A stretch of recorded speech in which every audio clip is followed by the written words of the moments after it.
Hai, Assalamualaikum warahmatullahi wabarakatuh. Kembali lagi bersama saya Rio Dewi Ananda di program Police Nevertheless.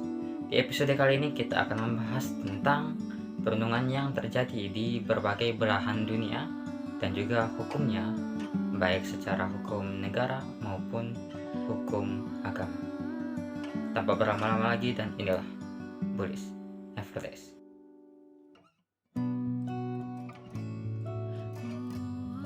Perundungan ini telah menjadi masalah di berbagai belahan dunia ya.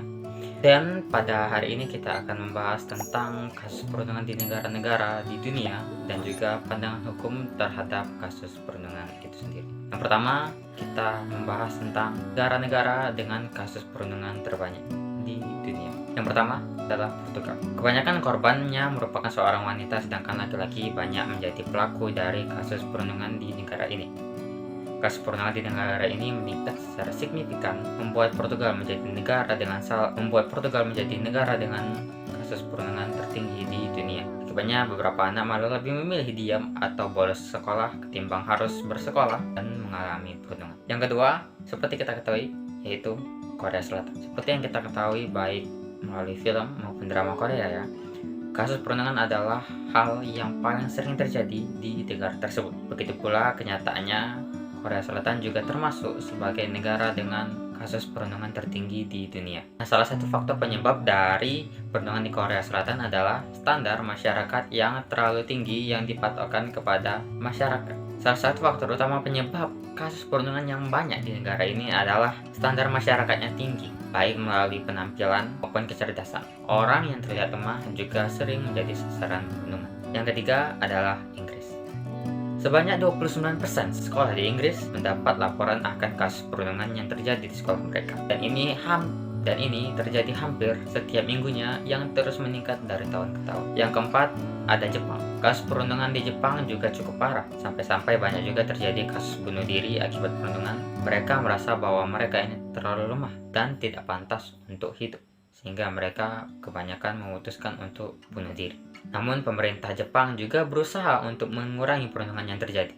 Di Jepang sendiri, kasus perundungan dilakukan dengan cara dikucilkan, seisi kelas kompak menyudutkan korban, dan tindakan ini disebut sebagai ijime. Yang kelima, Rusia. Negara Pak Putin ini juga menjadi negara dengan kasus perundungan tertinggi di dunia. Masyarakat Rusia yang cenderung keras dan kaku menyebabkan banyaknya kasus perundungan terjadi di negara ini. Dilansir dari themoscowtimes.com, sekitar 1 dari 4 anak di Rusia mengaku pernah mengalami perundungan, baik secara fisik maupun secara psikis. Selain itu, cyberbullying juga marak di negara ini.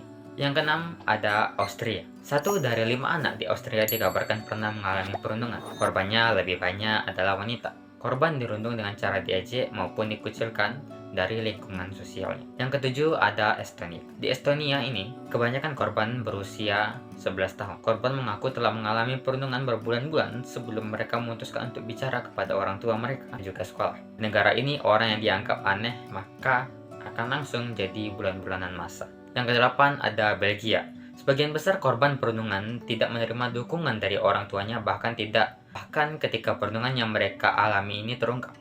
Karenanya korban lebih memilih untuk memendamnya karena takut disalahkan, trauma, dan juga lainnya. Kesembilan, Kanada dan Amerika Serikat. Kedua negara ini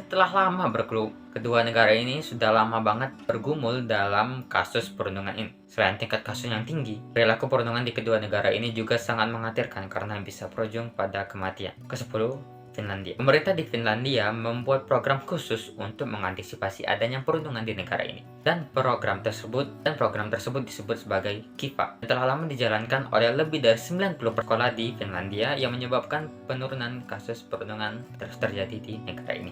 Yang ke-11, negara kita, Indonesia. Menurut data riset yang dilakukan oleh PISA pada tahun 2018, kasus perundungan terjadi sebanyak 41,1% yang didominasi oleh pelajar berusia 15 tahun. Kasus perundungan di Indonesia sendiri mengalami peningkatan secara terus-menerus hampir di setiap tahunnya. Menurut beberapa penelitian ataupun survei yang telah dilakukan oleh berbagai pihak. Selain beberapa negara yang telah disebutkan, beberapa negara lain seperti Filipina, Brunei, Republik Dominika, Maroko, Jordania, Azerbaijan, Malaysia, dan Latvia juga memiliki kasus perundungan yang tinggi. Setiap negara tentunya memiliki hukum mereka tersendiri tentang bagaimana cara mereka bertindak untuk menindak para pelaku perundungan maupun kasus perundungan yang terjadi di negara mereka. Nah, di Indonesia sendiri ada beberapa undang-undang yang bisa dipakai dalam kasus perundungan yang diajukan ke pengadilan. Di antaranya adalah pasal 351 KUHP yang berisi tentang penganiayaan. Menurut seorang advokat bernama Wan Muslih, perundungan yang berupa kekerasan fisik dapat dikenakan pasal ini. Selain itu, ada juga pasal 170 KUHP tentang kekerasan, di mana jika perundungan berupa pengeroyokan yang dilakukan oleh sekelompok orang dapat dikenakan pasal ini.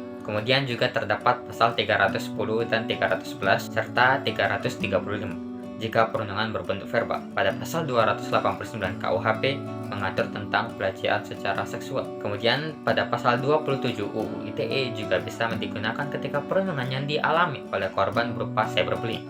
Selain itu, pada pasal 76C Undang-Undang Nomor 35 Tahun 2014 juga mengatur tentang pelindungan anak yang bisa digunakan dalam kasus perundungan. Namun, kasus perundungan termasuk ke dalam delik aduan, di mana korban ini harus melapor terlebih dahulu agar pelaku dapat dijerat dengan pasal-pasal yang telah disebutkan tadi. Perlu diketahui lagi bahwa jika pelaku masih di bawah umur, yaitu di bawah 18 tahun, pelaku diadili sesuai dengan UU. Pelaku diadili sesuai dengan Undang-Undang Nomor 11 Tahun 2012, di mana pelaku ini hanya dikenai hukuman setengah dari hukuman yang akan diterima oleh orang dewasa. Jadi, misalkan dalam satu undang-undang ditetapkan bahwa maksimal adalah 10 tahun. Nah, jika yang dijatuhkan hukuman itu merupakan anak kecil, maka setengahnya yaitu 5 tahun. Kemudian, bagaimana dengan kasus perundungan di luar negeri? Salah satunya adalah Filipina, di mana Undang-Undang Republik Nomor 10.627 atau Undang-Undang Anti Perundungan tahun 2013 ditandatangani menjadi undang-undang oleh mantan Presiden Filipina Benigno Aquino III pada tanggal 6 September 2013. Undang-undang tersebut mewajibkan semua sekolah dasar dan menengah di negara tersebut untuk mengadopsi kebijakan anti perundungan. Tentunya berbagai agama juga melarang para umatnya untuk melakukan perundungan yang tidak manusiawi ini. Di berbagai agama melarang umatnya untuk saling mengejek dan menyakiti satu sama lain. Contohnya yang juga telah dijelaskan dalam Al-Quran bahwa agama Islam telah melarang perundungan baik dalam bentuk apapun. Al-Quran menyebutkan larangan ini dalam surat Al-Hujurat ayat 11 yang artinya, hai orang-orang beriman, janganlah kamu mengolok-olok suatu kaum. Bisa jadi kaum yang kamu olok-olok tersebut lebih baik dari mereka yang mengolok-olok. Kasus perundungan menjadi sebuah perhatian besar pada masyarakat pada akhir-akhir ini.